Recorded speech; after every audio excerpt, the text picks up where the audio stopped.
Welcome in dream high academy. Dream high academy में आपका स्वागत है। अब तक हमने 250 एमसीक्यूज जो है वो कंप्लीट किया है, तमाम इंडियन हिस्ट्री से रिलेटेड, वो भी जो 1857 से लेके 1947 तक। जी हाँ, जो भी फ्रीडम स्ट्रगल का दौर जहाँ से चला है। तो चलिए स्टार्ट कर लेते हैं आज का शुमारा। Hindu Mahasabha was founded in, जी हाँ, हिंदू महासभा कब फाउंड किया गया था? तो इसका जो सही आंसर है 1915। आगे बढ़ लेते हैं। तमाम एग्जाम्स के लिए काफ़ी इंपॉर्टेंट है।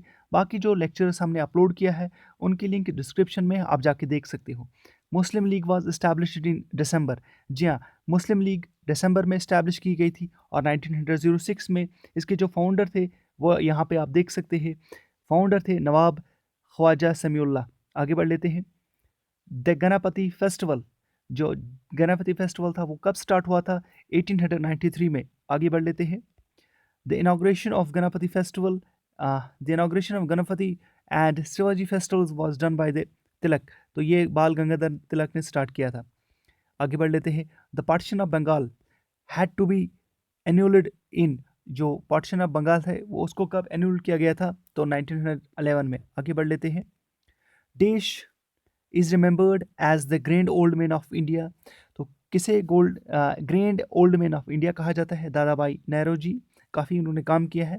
तो चलिए स्टार्ट कर लेते हैं। एक और क्वेश्चन, 82 हु एडिटेड, यानी 82 नहीं, ये 7वां क्वेश्चन है। तो हमने 75 के बाद किया, तो ये 7वां क्वेश्चन है एक्चुअल में। Who edited the journal of the Poona सार्वजनिक सभा? तो ये स्टार्ट किया था गोपाल कृष्ण गोखले ने। आगे बढ़ लेते हैं। The partition of Bengal was occurred in, जी हाँ, पार्टीशन ऑफ बंगाल कब अकर हुआ था? 1905 में। तब जो गवर्नर जनरल ऑफ बंगाल थे, या कह सकते हैं वाइस रॉय ऑफ जो इंडिया थे उस वक्त थे लॉर्ड कर्जन। आगे बढ़ लेते हैं। The Mohammedan association was founded in देश इन 1856। तो ये कलकत्ता में, फाउंडेड इन कलकत्ता में किया था 1856 में। आगे बढ़ लेते हैं। The Hindu pioneer started in, और ये 1838 में किया गया था Hindu pioneer. Where did the British first open their factories in the eastern part of the India? Eastern part of India में किस जगह पे जो है ब्रिटिशर्स ने अपनी फैक्ट्रीज ओपन किया? तो पहले उन्होंने स्टार्ट किया था उड़ीसा से, जो कि आज ओडिशा के नाम से जानते हैं हम। In Bengal the headquarters of East India Company was located in, Bengal में ईस्ट इंडिया के जो क्वार्टर्स थे वो कहाँ पे लोकेटेड थे? Fort William. जी हाँ, फोर्ट विलियम में। आगे बढ़ लेते हैं। Sati was declared illegal and punishable by, जी हाँ, उस वक्त के governor general of governor general कौन थे जिन्होंने सती को डिक्लेयर किया था इलीगल और ये पनिशेबल? तो ये थे वो Lord William Bentinck. The first session of all India Congress, यहाँ पे कंफ्यूज नहीं होना, इस क्वेश्चन को आप अच्छी तरह से पढ़ लेना। The first session of the all India Congress held in Bombay in 1920 was presided over by, तो ये किसने प्रिजाइड किया था? लाला लाजपत राय ने। आगे बढ़ लेते हैं। Who founded Fergusson College at Poona in 1885? तो ये किया था, जी हाँ, आपके डेक्कन एजुकेशनल सोसाइटी ने। आगे बढ़ लेते हैं। First English newspaper in India, ये था the Bengal gazette. Bengal gazette was the first newspaper जो इंग्लिश में था इंडिया में। Who wrote the book Babu Vivah? जी हाँ, Babu Vivah was written by Ishwar Chandra Vidyasagar. आगे बढ़ लेते हैं। Who first translated Bhagavad Gita to English? जी हाँ, भगवद गीता को इंग्लिश में किसने ट्रांसलेट किया था? तो आपके पास ये Charles Wilkins is the right answer, जिन्होंने ट्रांसलेट किया था भगवद गीता को इंग्लिश में। Who was the governor general when the first census was held? जी हाँ, आप यहाँ पे ये भी याद रख लीजिएगा। Who was the governor general या वाइस राय भी आप लिख सकते हो। एडिशनल टाइटल दिया गया था जब 1857 रिवोल्ट हुआ था, उसके बाद 1858 एक्ट पास किया गया था, तो एडिशनल टाइटल दिया गया था वाइस राय का। तो उस वक्त जो गवर्नर जनरल थी, जब पहला सेंसस जो है वो पब्लिश हुआ था, तो वो थे लॉर्ड मेयो। आगे बढ़ लेते हैं। Who was the viceroy of India when the Rowlatt Act was passed? जब राउलेक्ट एक्ट पास किया गया था तब वाइस राय ऑफ इंडिया के कौन से थे? Lord Irwin, Lord reading, Chelmsford और लॉर्ड वेवल। तो इसका जो सही आंसर है वो है लॉर्ड चैम्सफोर्ड। जी हाँ। Who introduced English as an official language? जी हाँ, इंग्लिश को किसने ऑफिशियल लैंग्वेज के तौर पर इंट्रोड्यूस किया? ये था सर चार्ल्स वुड, जिसे Magna Carta of English education भी कहा जाता है। Who was the founder of the Indian Association? जी हाँ, इंडियन एसोसिएशन का फाउंडर कौन था? और ये याद रख लीजिएगा, इसका जो सही आंसर है वो है Surendra Nath Banerjee was the founder of the Indian Association. The first Indian, जी हाँ, the first Indian leader to undergo imprisonment was, ये पहले कौन से थे जो इम्प्रिजन में चले गए? वो थे सी विजयरावाचार्य। आगे बढ़ लेते हैं।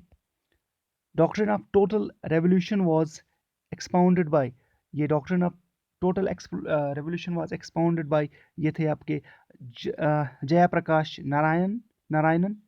Independent India was founded by, Independent India ये किसने फाउंड किया था? ये थे एम एन रॉय। आगे बढ़ लेते हैं। Jinnah's two nation theory was adopted on, Jinnah की जो टू नेशन थ्योरी वो अडॉप्ट की गई थी 1940 में। आगे बढ़ लेते हैं। Who was who considered Jinnah as a unity, ये बहुत ही इंपॉर्टेंट क्वेश्चन है। Who considered Jinnah as an ambassador of the Hindu Muslim unity? तो ये थे सरोजनी नायडू। जी हाँ, आगे बढ़, Sarojini Naidu is the first Indian born जो है president of Indian national Congress. Indian national Congress की पहली इंडियन प्रेसिडेंट रही है, वुमेन प्रेसिडेंट रही है, जो कि इंडिया से ही ताल्लुक़ रखती थी, यानी इंडियन बॉर्न थी। और उससे पहले सरोजनी नायडू से पहले पहली वुमेन प्रेसिडेंट जो बनी थी, उससे पहले भी एक वुमेन प्रेसिडेंट बनी थी सरोजनी नायडू से, वो थी एनी बेसेंट, लेकिन वो इंडिया की नहीं थी, वो आयरिश लेडी थी। Jinnah's two nation theory was adopted as the, जे कब अडॉप्ट किया गया था? जी हाँ, ये लाहौर सेशन में किया गया था इसे अडॉप्ट। तब भी आप इस क्वेश्चन को आप देख लीजिएगा, इस क्वेश्चन को। चलिए आगे बढ़ लेते हैं। Azad Muslim conference was formed in, Azad Muslim conference जो है वो कब फॉर्म की गई थी? 1929 में। आगे बढ़ लेते हैं।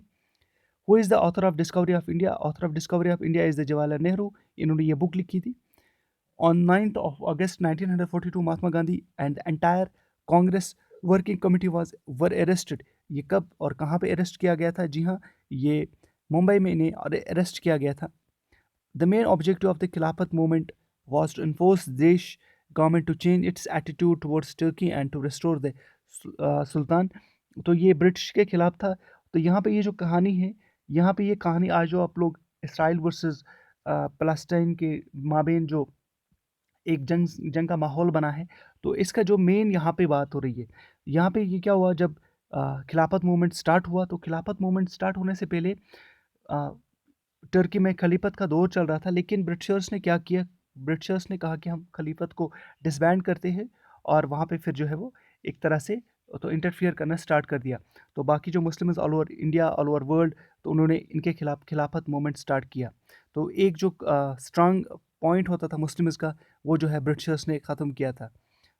चलिए, अक्टूबर 17, और इसका जो ताल्लुक़ है आज के दौर में ये है कि मुस्लिम्स का एक बात होती थी मुस्लिम्स की, और उसमें हर कोई जो है वो साथ देता था। लेकिन तब से जो है वो फिर हर एक मुल्क के अपने अपने हालात बन गए, तो जो है वो कमज़ोरी आने लगी मुस्लिम्स में। October 17 date was observed as Khilafat day. ये October 17 1919 was observed as a Khilafat day. और when the Muslims along with Hindus, Muslims and Hindus ने फास्टिंग स्टार्ट किया on that day. Quit India movement is also known as, quit India movement को कौन सा movement भी कहा जाता है? अगस्त मूवमेंट। आगे बढ़ लेते हैं। Indian national army was formed in 1942। Desh association with Desh was associated with Indian National INA SC Bose, who wrote the essay Civil Disobedience। तो ये गांधी जी ने लिखा था। Mangal Pandey was a sepoy at, Mangal Pandey कहाँ पे सिपॉय थे? ये थे ए पार्ट है इसका सही answer. 34th native Bengal native infantry. Which one is the first fort constructed by the British in India? तो पहला जो फोर्ट है ब्रिटिशर्स ने फोर्ट सेंट जॉर्ज कंस्ट्रक्ट किया था इंडिया में। Vande Mataram was the first sung at the session of the Indian National Congress in 1896 में। 1896 में इसका ए पार्ट सही है। वंदे मातरम को पहली बार संग किया था इंडियन नेशनल कांग्रेस के सेशन में। The first Muslim to be elected president of the Indian national Congress was Badruddin Tyab. आगे बढ़ लेते हैं। Who amongst the following was the first woman president of the Indian national Congress? First woman president of Indian national Congress was Annie Besant. और लेकिन सरोजनी नायडू जो है वो पहली इंडियन वुमेन प्रेसिडेंट थी इंडियन नेशनल कांग्रेस की, जो वुमेन इंडिया की थी। The viceroy who invited the delegates of the Indian national Congress to a garden party in 1886 was Lord Dufferin. आगे बढ़ लेते हैं। Who had said let's go back to the Vedas. तो ये दयानंद सरस्वती ने कहा था कि गो बैक टू वेदास, इनका फेमस स्लोगन है। In which year the first census was conducted in India. तो पहला जो सेंसस है during the time of Lord Mayo जो वाइस रहे थे 1872 में। Who criticised Congress as circus of 3 days। तो ये था अश्विनी कुमार दत्ता ने कहा था Congress is a circus for 3 days। आगे बढ़ते हैं। बहादुरदीन तोयब was chosen is the third president of Indian National Congress in the Indian National Congress held in 1887। तो ये कौन सा सेशन था? ये मद्रास में ये सेशन हुआ था 1887 में, और ये थर्ड प्रेसिडेंट थे इंडियन नेशनल कांग्रेस के। Dawn Society was established by, ये डॉन सोसाइटी जी किसने इस्टेब्लिश की थी? ये Satish Chandra Mukherjee. In which year Satish Chandra Basu organised Anushilan Samiti. तो ये था 1902 में अनुशीलन समिति को इन्होंने ऑर्गेनाइज किया था। आगे बढ़ लेते हैं।